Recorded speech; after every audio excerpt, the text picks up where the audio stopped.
जगय समबलवान दैत्यगणे सम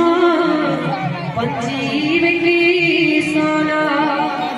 एवे तुमको नहीं जानती जननी प्रभु का शपथ के नहीं गिरी आउ बिना के दे माता रुदि घर जदर हरि रे तिनी पुरे जसगन करिबे मुनि कहते जननी पुत्र तो हरि सा करिबे पुत्र पुत्र साठी हाथ सबरे करे बर दिशा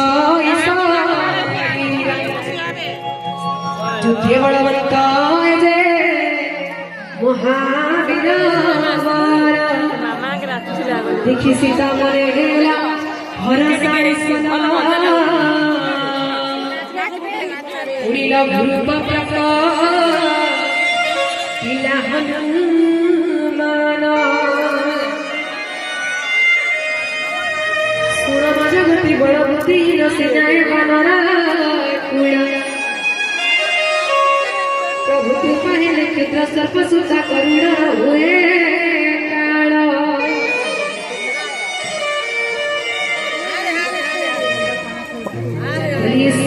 रामचंद्र की जय हो सीता मैया की जय हो कपि वाणी सुनी सती हृदय हरस देखी तारा भक्ति तेज राम भक्त देखी देले आशीर्वाद कला देवी देवी बहे हुई दादा हुआ पुत्र अजर मोर गुण निधि प्रभुपति पदे सदा के उतिर बुद्धि हो के उतिर बुद्धि हरे कृष्ण